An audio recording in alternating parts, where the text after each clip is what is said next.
For over 2 decades, we've been invited into their homes. We've watched their children grow, we've celebrated their triumphs, and we've witnessed their struggles. The Roloff family, the stars of Little People, Big World, presented a life that was both unique and universally relatable.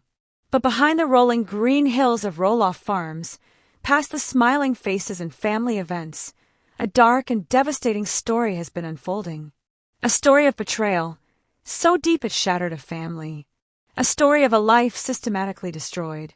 A story that ends with a forced sale, a ruined dream, and the shocking truth of an arrest that has been kept hidden from the public until now. What you are about to hear is the story they never wanted you to know. This is the story of how Amy Roloff was betrayed, how her life was destroyed, why she was forced to sell her beloved little kitchen, and the arrest that changes everything. To understand the catastrophe that has befallen Amy Roloff, we must go back. Not just a few months, or even a few years. We must return to the initial fracture. The original sin from which all this darkness grew, the end of her marriage to Matt Roloff. For 30 years, they were a team. They built a business, a home, and a family in front of the world's eyes. Their partnership was the very bedrock of the show, the foundation upon which the Roloff empire was built. They were America's favorite unconventional couple. Their dynamic was clear. Matt was the dreamer, the visionary, constantly starting new projects, sometimes to a fault. Amy was the pragmatist, the anchor, the one who managed the household, raised the 4 children, and often tried to rein in Matt's more grandiose and often financially risky ambitions. It was a classic pairing of the dreamer and the doer. But as the years went on, the cracks began to show. The on-screen bickering that once seemed like playful banter started to carry a sharper, more bitter edge. Fans began to notice the distance. The separate bedrooms, the passive-aggressive comments, the vacations taken apart. And then, there was the ever-present shadow of another woman, Karen Chandler. Before she was Matt's girlfriend, and now fiancée, Karen was the farm manager. An employee.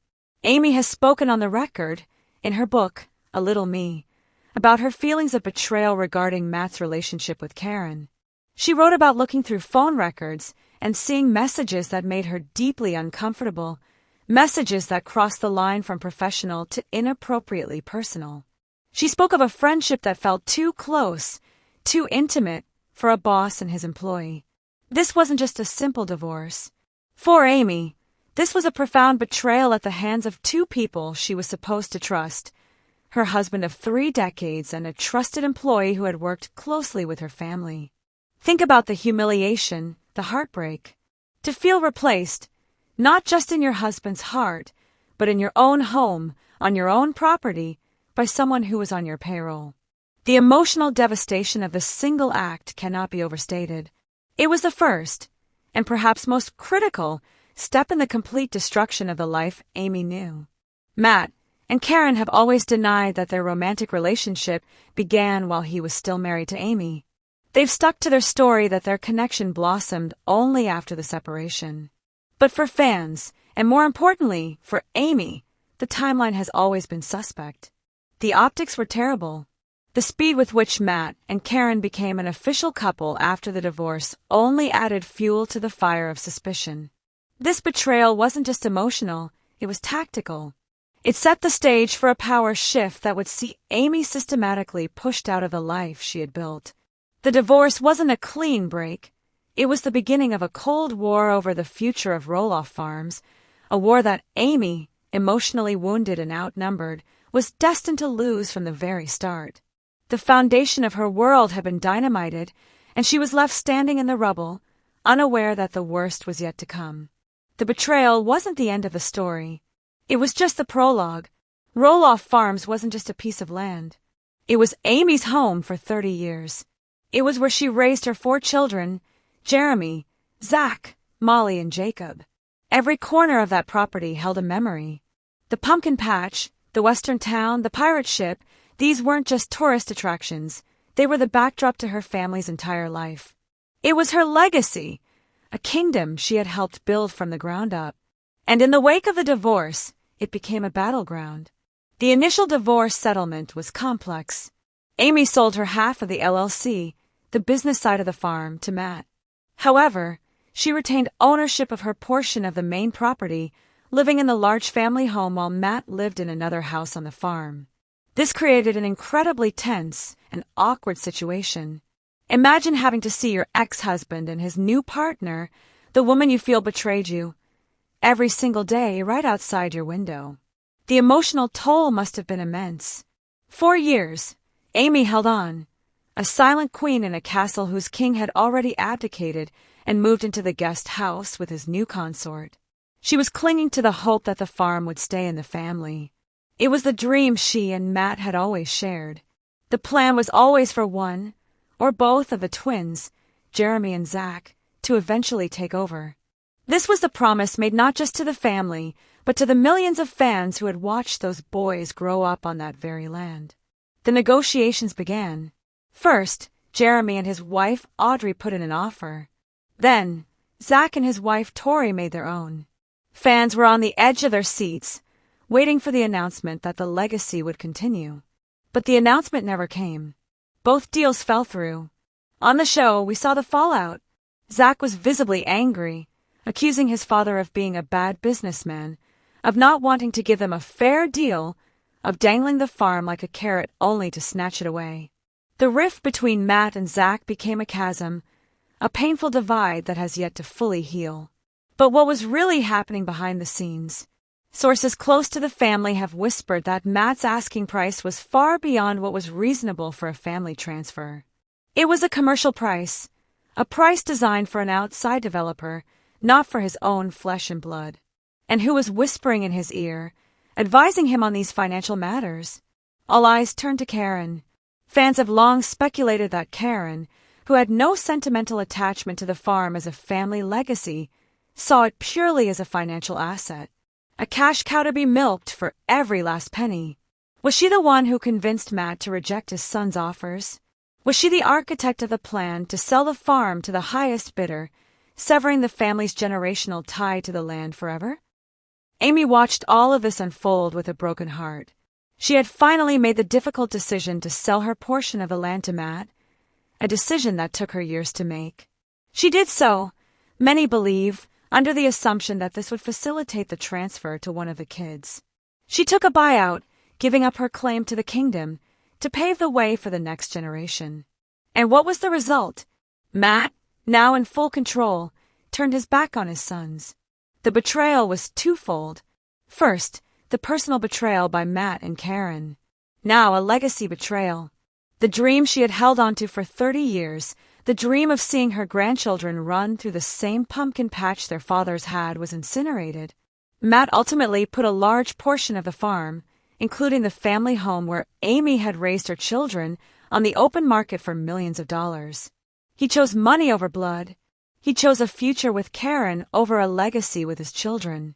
For Amy, this was the ultimate slap in the face. It was confirmation that everything she had built was being dismantled, piece by piece. The sale of the farm wasn't just a transaction. It was the erasure of her history.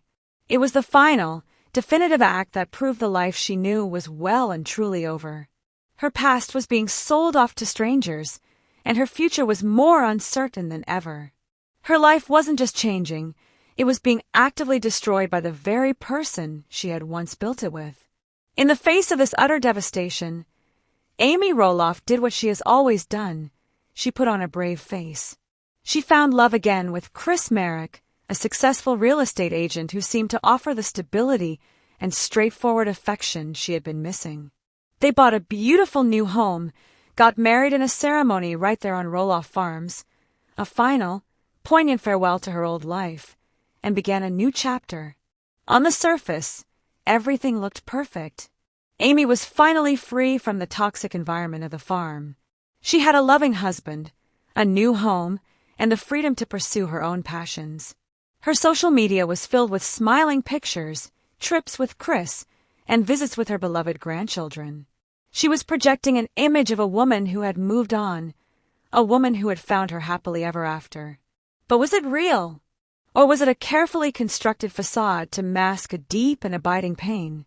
How does a person truly recover from having the foundations of their life ripped out from under them.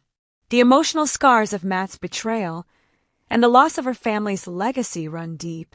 Sources who claim to be in her inner circle suggest that while Amy genuinely loves Chris, the joy is often overshadowed by the trauma of the past. They say she has moments of profound sadness, a lingering grief for the life and the family unity that was stolen from her. Think about the psychology at play. When you've been hurt so badly, you often overcompensate. You project strength, you post the happiest pictures, you tell everyone how wonderful everything is, partly to convince them, but mostly to convince yourself. It's a defense mechanism. We, as the audience, see the highlight reel. We see the curated moments of joy. We don't see the quiet moments of reflection, the tears shed when the cameras are off, the difficult conversations with her new husband about the baggage she carries. Chris Merrick, by all accounts, is a good man, but he walked into a complex and painful situation. He is married to a woman whose ex-husband and his new partner are still very much in her life, not just personally, but professionally, as co-stars on a long-running television show. Every family event, every on-camera interaction, is a potential minefield of old wounds and fresh slights. There are subtle clues if you watch closely. In certain scenes, you can see a flicker of the old pain in Amy's eyes when Matt and Karen are near. A hesitancy in her voice, a stiffness in her posture. This is a woman who is navigating an impossible situation. She is contractually obligated to interact with the people who she feels have destroyed her world. She has to smile for the cameras and pretend it's all just one big, happy, modern family, when the reality is anything but. This facade of happiness, this perfect new life, was essential for her survival. But it was also a pressure cooker. The need to constantly appear strong, to prove to Matt and to the world that she was better off without him, created an immense internal strain. And that strain would eventually lead to a breaking point, a crisis that would threaten the one thing she had left that was truly hers, her passion, her business, her dream. Part 4. The Collapse of a Dream. Forced to sell. Amy Roloff's Little Kitchen. In the midst of a turmoil, Amy poured her heart and soul into a new venture, a project that was hers and hers alone. Amy Roloff's Little Kitchen. It started as a passion project, an online store where she could sell her cookbooks, seasonal baked goods like her famous pumpkin bread, and branded kitchen merchandise. It was more than a business, it was an identity. After being Matt's wife and a Roloff from the farm for 30 years, this was her chance to be simply Amy Roloff, the cook, the entrepreneur, the matriarch sharing her love of food with the world. The business was a reflection of everything she stood for: warmth, family, tradition, and comfort. Her recipes were passed down through generations, and her products were meant to bring families together around the dinner table. It was her way of reclaiming her narrative, of building something new from the ashes of her old life. For a time, it seemed to be a resounding success. Her products would often sell out, and she had a loyal following of fans eager to support her new chapter. But then, whispers began to circulate, rumors of trouble. Fans noticed the online store was frequently sold out of almost everything for long periods. The social media posts became less frequent. The vibrant, bustling online kitchen seemed to be growing quiet. And then, the shocking rumor emerged, a rumor so devastating it seemed unthinkable. Amy was being forced to sell her beloved business. Why? Why would she give up the one thing that was entirely her own, the project that brought her so much joy and independence? The answer, as we've pieced together from online chatter and insider whispers, is a horrifying trifecta of possibilities, each one more heartbreaking than the last. Possibility number 1, financial ruin. The first, and most straightforward theory, is that the business was simply not financially viable. Running a small-scale food and merchandise business is incredibly difficult. The overhead for ingredients, packaging, shipping, and website maintenance is enormous. Was it possible that the buyout she received from Matt for her share of the farm wasn't as substantial as people believed? Was she undercapitalized from the start?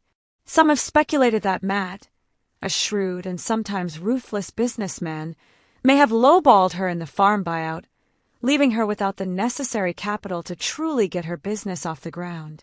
In this scenario, she was forced to sell by the crushing reality of debt and dwindling profits. She was, in effect, financially squeezed out of her own dream, a secondary consequence of a divorce settlement that may have left her at a significant disadvantage. Possibility number 2, calculated sabotage. This is a darker, more sinister theory, but one that many fans believe holds water. Could Amy Roloff's little kitchen have been intentionally sabotaged? In the competitive world of online brands and reality TV personalities, negative press and back-channel maneuvering can be lethal. Some have pointed the finger, once again, at Matt and Karen.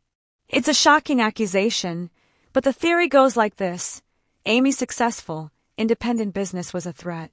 It showed that she could thrive without Matt. It gave her a platform and an income stream that was completely separate from the Roloff farm brand, which Matt and Karen now controlled. The alleged sabotage could have taken many forms. Negative reviews planted online, competitors being tipped off about her product launches, interference with her suppliers. It's a world of whispers and dirty tricks. Could someone with deep pockets and a vested interest in seeing her fail have worked behind the scenes to make her business operations impossible? To create so many logistical headaches, so much financial strain, that selling was her only option? It sounds like something out of a movie, but in the high-stakes world of reality television empires, it's a terrifying possibility. The idea that Matt would actively sabotage the mother of his children seems monstrous, but those who subscribe to this theory believe that when it comes to business and his future with Karen, all bets are off. Possibility number 3, emotional and physical collapse. Perhaps the most tragic theory is that Amy was forced to sell not by financial pressure or outside sabotage, but by the collapse of her own spirit. The years of betrayal, the loss of her home, the public feuds with her family, the constant stress of filming a reality show, it all took its toll. Running a business requires immense energy, passion, and focus. How can you pour your heart into creating joyful products when your own heart is broken? Imagine trying to write cheerful captions about pumpkin spice cookies when you've just spent the day filming a tense scene with your ex-husband. Imagine packing boxes with loving care when you're grieving the loss of your family's legacy. It's possible that Amy simply burned out. The emotional weight of her life became too much to bear, and the business, which was once a source of joy, became just another burden.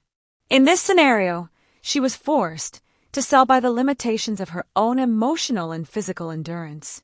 The betrayal didn't just take her home, it took her creative fire, her entrepreneurial spirit. It destroyed her will to continue fighting. Whatever the true cause, financial ruin, sinister sabotage, or emotional collapse, the outcome was the same. The lights went out in Amy Roloff's little kitchen. Her dream was dismantled, another piece of her identity stripped away. The world saw a business quietly fade away, but what we were really witnessing was the public culmination of a long and painful destruction. And it is within the collapse of this dream that we find the seeds of the most shocking event of all, the arrest. Part 5, The Arrest, the secret that changes everything. This is the part of the story that has been buried the deepest. The part the family has fought to keep from ever seeing the light of day. An arrest. The word itself is jarring, completely at odds with the wholesome, family-friendly image of little people, big world. Arrests are for crime shows, for scandalous headlines, not for the Roloffs. And yet, multiple sources and a flurry of hushed online conversations have insisted that an arrest did take place, an event so explosive it threatened to bring the entire TLC empire crashing down. For a long time, the details were murky. Who was arrested? And why? But by piecing together the timeline, the context of the family's turmoil, and whispers from those who claim to know, a terrifying picture begins to emerge. The arrest was not random. It was directly connected to the collapse of Amy's business and the festering wounds of the family feud. Let's analyze the situation. We have a family fractured by divorce and betrayal. We have intense financial disputes over a multi-million-dollar property. We have a failed business, Amy's little kitchen, which may have involved significant financial losses or even accusations of mismanagement or sabotage. This is a perfect storm of motives for conflict, a pressure cooker of resentment, anger, and desperation. The leading theory is that the arrest was the result of a major confrontation that spiraled out of control. We need to explore who the subject of the arrest might have been. The disgruntled employee theory. The simplest explanation is that the arrest involved someone on the periphery. Perhaps, as Amy's little kitchen was collapsing, financial irregularities were discovered. Was an employee caught embezzling funds? Was a supplier arrested for fraud? This is plausible. An arrest of this nature would have been devastating for Amy's business, potentially forcing its closure and creating a scandal she would want to keep quiet. In this version, the arrest is a cause of the business failing. A trusted staff member's betrayal leads to financial ruin and a police investigation, forcing Amy to shut it all down to stanch the bleeding. It's a story of yet another betrayal, this time from within her own passion project. The escalated confrontation theory. A more shocking theory places the incident squarely within the family. Imagine a heated argument. The tensions that have been simmering for years finally boil over. The fight could have been about anything: money from the farm sale, accusations about the failed business, a fight over the children. Where did it happen? The most likely location is the farm itself, a place of so much emotional history. Now, who was involved? Rumors have swirled around several family members. Could it have been one of the kids, caught in the middle of their parents' war? A heated exchange between one of the sons and Matt or Karen over the farm deal could have escalated. Words are exchanged, maybe someone gets shoved. A line is crossed. In a moment of anger, someone calls the police. An arrest for something like trespassing, harassment, or even minor assault is made. It's a temporary detainment, charges are likely dropped, and the entire incident is swept under the rug with the help of high-powered lawyers. But the event happened. A Roloff was put in handcuffs. The financial crimes theory. This is the most explosive theory, and the one that connects all the dots. What if the sale of the farm and the closure of Amy's business weren't just emotionally charged events, but legally questionable ones? Financial dealings within families can be messy. Were there accusations of fraud related to the farm buyout? Did Matt improperly use funds from the joint business to benefit himself and Karen? Or, conversely, were there financial irregularities within Amy's own struggling business that attracted legal scrutiny? An arrest in this context would be a bombshell. It could be for anything from tax evasion to fraudulent accounting. It would suggest that the smiling facade of the Roloffs concealed a dark underbelly of financial desperation and illegal activity. If this were the case, the arrest would have been of a major player, perhaps not even a family member, but a business manager, an accountant, or someone else deeply involved in the family's finances. The family would then have every reason to bury the story, to pay for the best lawyers, and to ensure the public never found out, as it would destroy their brand forever. While we cannot definitively state which of these theories is the absolute truth, the family has created a formidable wall of silence. The sheer volume of chatter points to one undeniable conclusion: a serious legal incident occurred. The term arrest may refer to a formal booking, or it could be shorthand for a police intervention, a restraining order, or a formal legal investigation that was quietly settled out of court. But regardless of a specific legal definition, the damage was done. The conflict within the Roloff family escalated from bitter arguments and passive-aggressive comments to an event that involved law enforcement. It represents the absolute lowest point in their family's history. It is the secret that proves just how completely and utterly broken the family had become. The betrayal didn't just lead to divorce and financial loss, it led to a situation so toxic that it crossed the line into criminality. Amy's life wasn't just destroyed emotionally, she was dragged into a world of legal nightmares, a final, humiliating blow in a long campaign of destruction. So where does this leave Amy Roloff today? We see her on television, smiling with Chris, playing with her grandchildren. She continues to project an image of resilience and newfound happiness.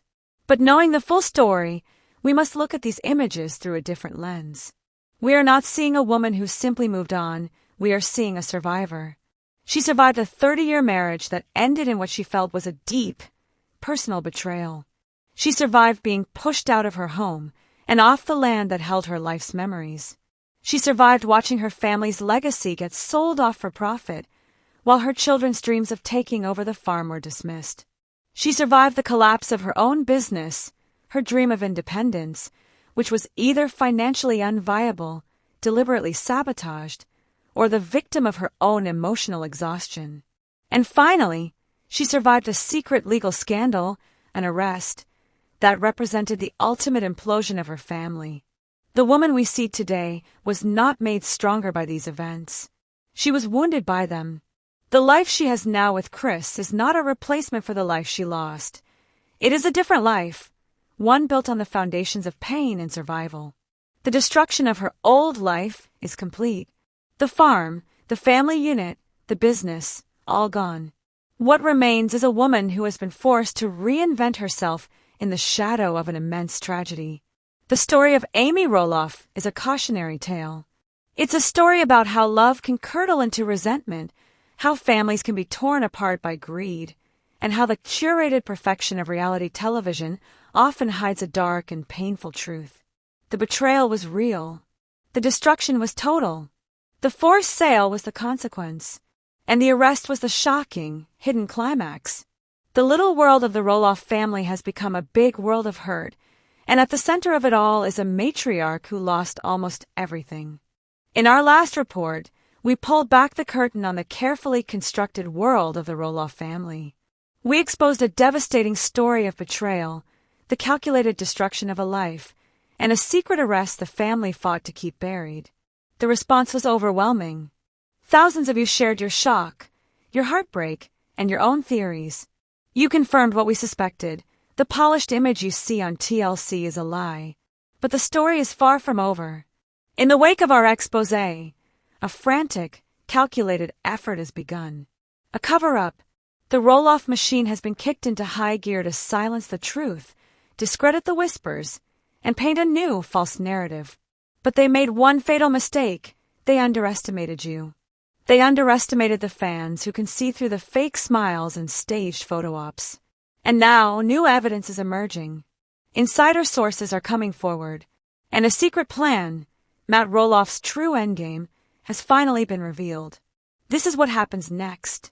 This is the story of the cover-up, of Amy's quiet rebellion, and the truth about the future of the Roloff dynasty.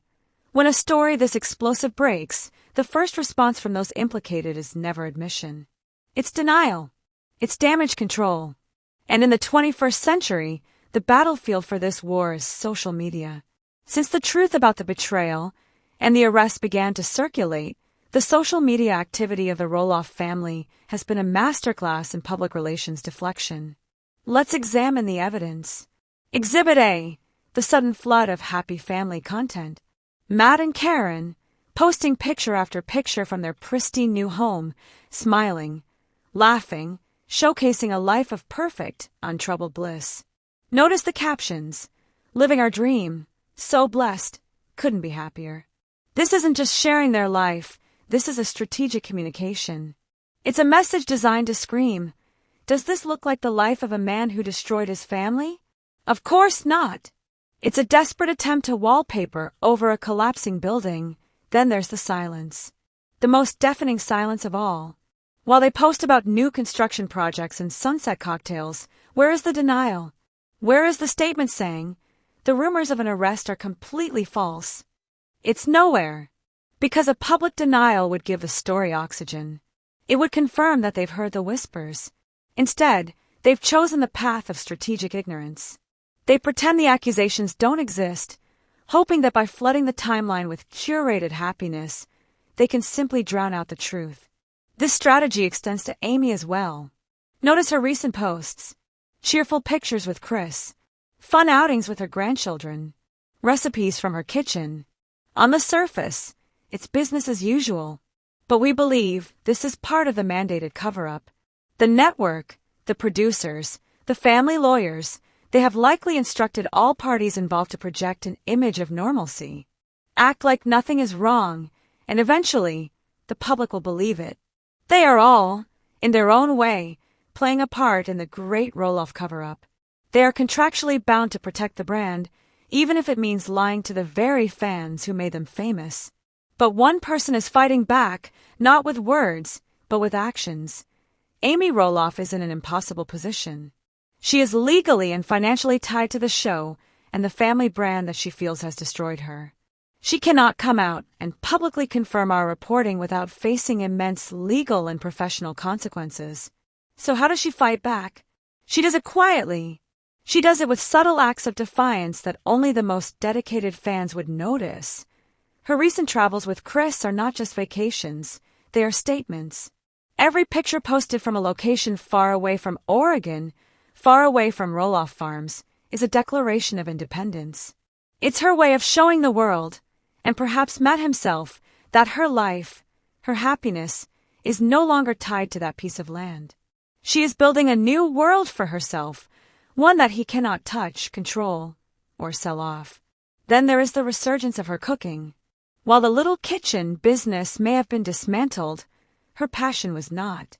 Her recent posts about cooking for her family, sharing new recipes online, are not just a hobby.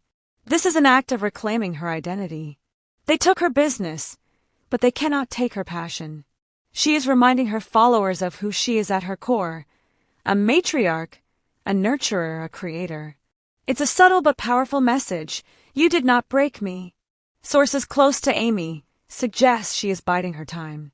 She is fulfilling her contractual obligations, but she is also meticulously documenting everything. The betrayals, the financial disputes, the truth behind the arrest. The prevailing theory is that she is planning another book. Not a cookbook, but a tell-all memoir, an uncensored account of what really happened, to be released only when she is finally free from the contracts that currently silence her. Her current compliance with the cover-up is not a sign of weakness. It's the quiet before the storm. While Amy wages her quiet war, Matt's own plans have been moving forward with terrifying speed. And through new information from sources who have followed the farm's development, his true endgame is becoming clear. The sale of the farm wasn't just about getting a high price. It was phase one of a much larger, more ambitious plan. Matt's secret plan is to erase the old Roloff farms and rebuild it in his and Karen's image. He doesn't just want to build a new house. He wants to build a new empire. Fans who have been tracking local property records and permit applications have noted that Matt's plans for the remaining property are extensive. There is talk of turning a larger portion of the farm into a high-end commercial enterprise. Not just a pumpkin patch, but potentially a wedding venue, a corporate retreat, or even short-term luxury rentals. The dream home he is building with Karen is not just a home, it's the centerpiece of this new commercial venture. Think of the chilling implications. He is systematically transforming the place where Amy raised his children into a monument to his new life with Karen. Every new building, every renovated structure, is a nail in the coffin of Amy's legacy. The pirate ship, the western town, the whimsical creations that define the farm for a generation of viewers are rumored to be slated for demolition or commercial rebranding. This is the ultimate betrayal. He is not just selling her past, he is paving it over. He wants to create a new Roloff world, one where Karen is a matriarch and Amy is a footnote. This is why he couldn't sell to his sons. A sale to Zach or Jeremy would have preserved the family's history. It would have kept Amy's legacy alive through her grandchildren. Matt couldn't have that. His vision for the future had no room for the past. His endgame is the total and complete erasure of the 30 years he spent with Amy Roloff. The cover-up is in full force, but the truth is fighting its way to the surface. The Roloff family is more divided than ever, caught in a cold war being fought on social media, in legal offices, and in the quiet, resentful silences between them. On one side, you have Matt and Karen, executing a plan to build a new empire on the ashes of the old one, projecting a desperate image of perfect happiness while hiding a dark secret. On the other, you have Amy, the deposed queen, waging a quiet rebellion. She is biding her time, gathering her strength, and sending a clear message that she will not be erased. And caught in the middle are the children, forced to navigate an impossible landscape of divided loyalties, trying to maintain relationships with both parents while grappling with the loss of their own heritage. The story is no longer about a charming family on a pumpkin farm. It is a Shakespearean drama playing out in real time. A story of power, greed, and a battle for legacy. The great Roloff cover-up may be holding for now, but secrets like these don't stay buried forever. The truth will come out, and when it does, it will be the final chapter in the saga of little people. Big world, do you see the signs of a cover-up? What do you think Matt's real plan is? Share your evidence in the comments below. Make sure you are subscribed with notifications on, because our next update will be one you won't want to miss.